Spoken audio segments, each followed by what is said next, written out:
Esté con ustedes. Lectura del Santo Evangelio según San Juan. Gloria a ti, Señor.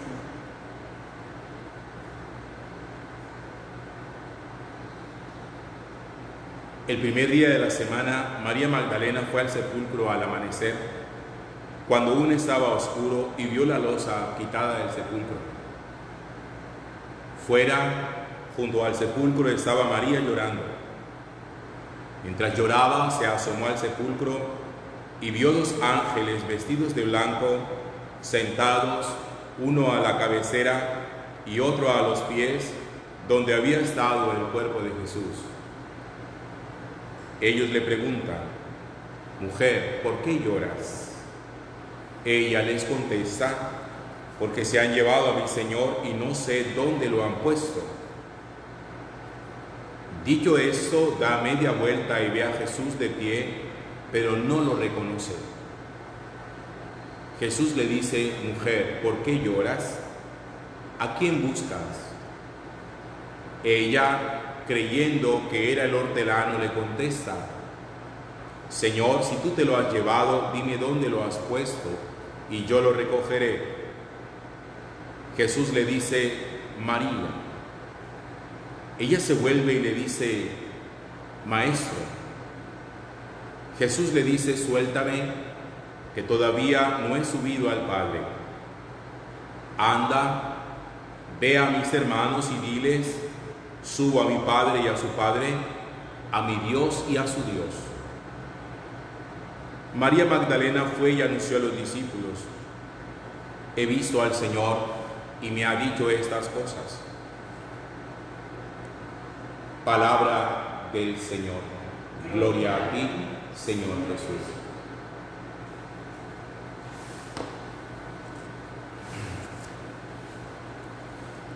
Hay cosas que en la Sagrada Escritura, leídas con detalle, con detenimiento, a uno le deben llamar mucho la atención.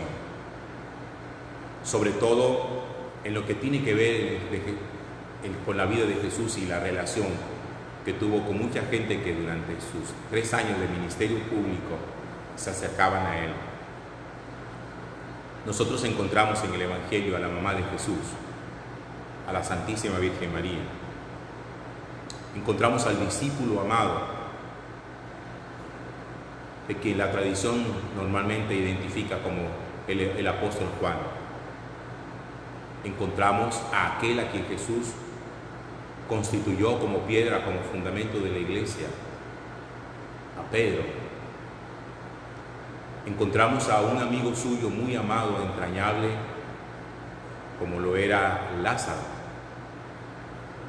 Sin embargo, fíjense ustedes que cuando de aparecerse resucitado por primera vez, no lo hace ni a la mamá, no lo hace al discípulo amado, no lo hace a quien había elegido como fundamento de la iglesia, no lo hace con su gran amigo.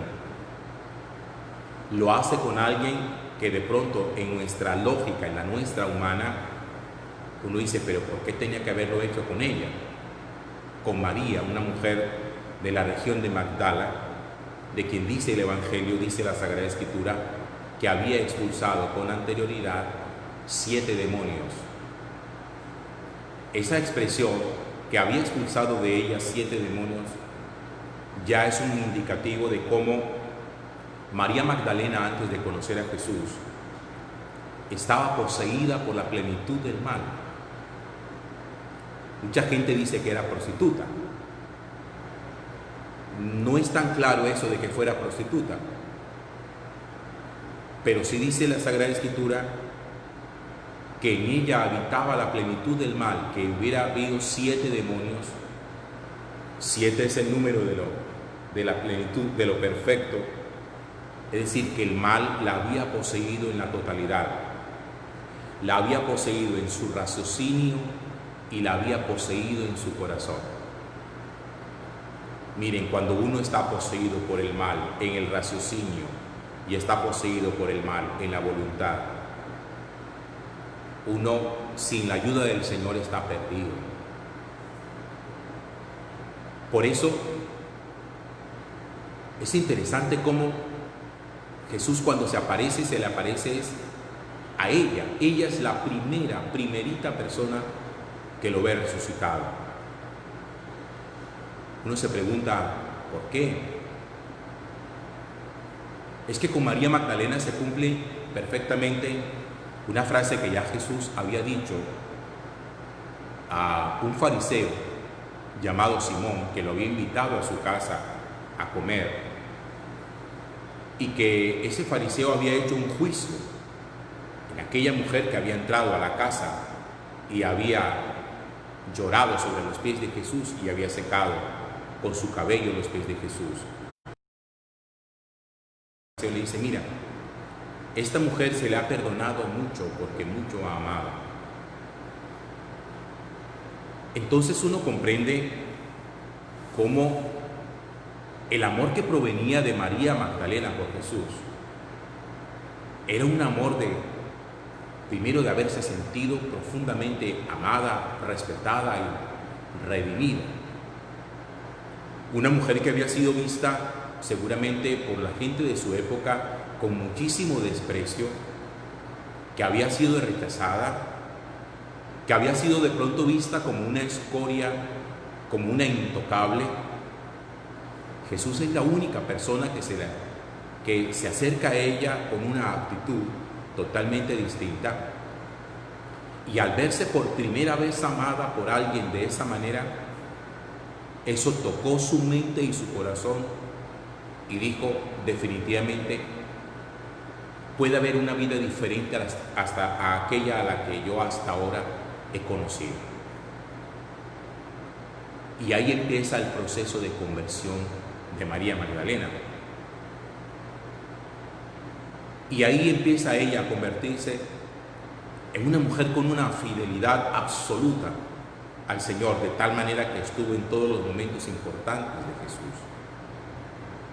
Estuvo al momento de la crucifixión, fue testigo de la resurrección del Señor y fue la persona encargada de ir a anunciar a los apóstoles que Jesús estaba vivo.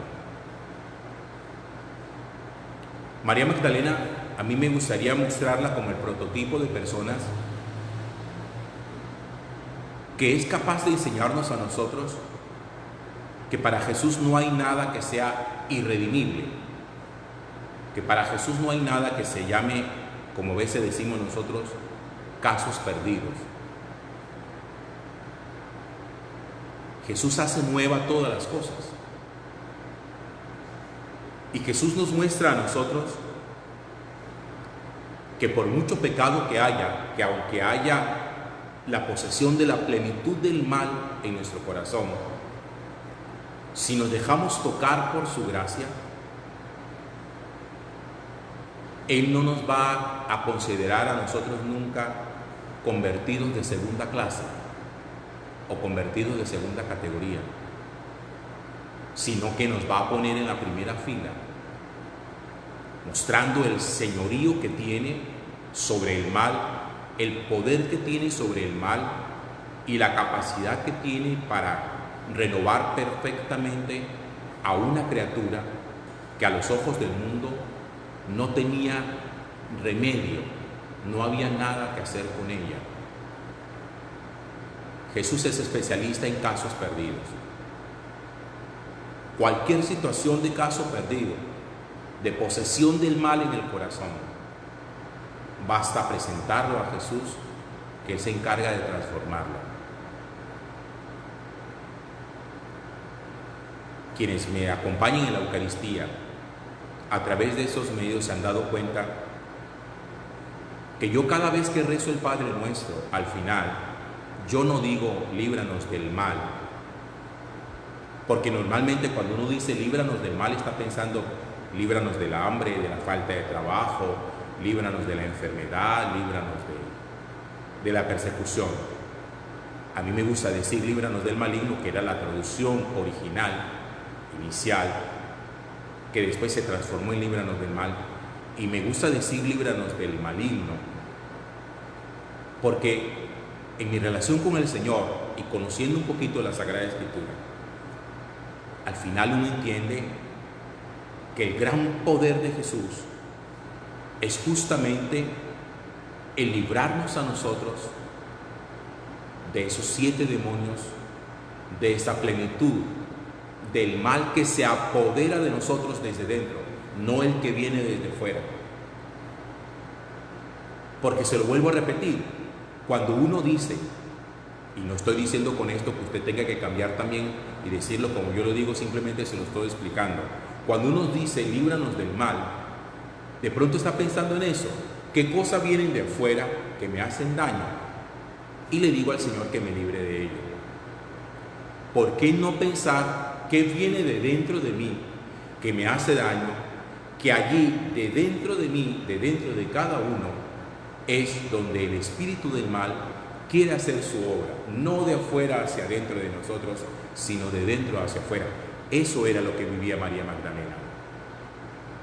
La situación de María Magdalena no era un mal que viniera de afuera hacia adentro, era un mal que iba de dentro hacia afuera, estaba poseída por la plenitud de la maldad en su corazón, y de ella es que Jesús la rescata.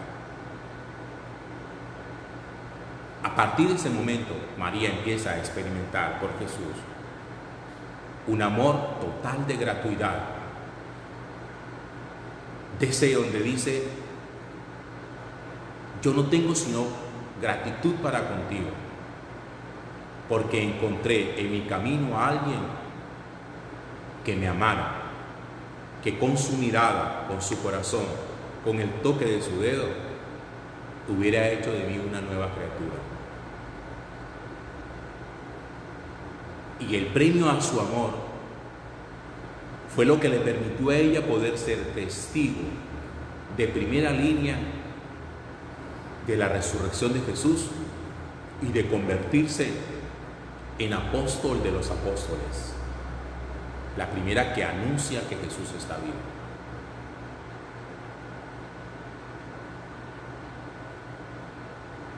A nuestra iglesia, los que ignoran cómo es realmente desde dentro, los que la desconocen, a nuestra iglesia la acusan mucho de machista. Si hay una institución que esté lejos del machismo, es la iglesia. Porque si hay algo que la iglesia hace permanentemente es honrar y exaltar el nombre de tantas mujeres que la iglesia reconoce perfectamente que han sido clave en todo este tema de la salvación. El hecho de que nosotros mencionemos tantas veces a la Santísima Virgen María, la honremos bajo cientos de títulos y de advocaciones, es un reconocimiento del enorme lugar que la mujer tiene en la iglesia. Que la iglesia resalte el nombre de una mujer que a los ojos de la sociedad de su época no podía ni siquiera pronunciarse su nombre, que era una excluida y que humanamente no tenía redención alguna, y que la iglesia diga, nosotros también honramos el nombre de María, la Magdalena.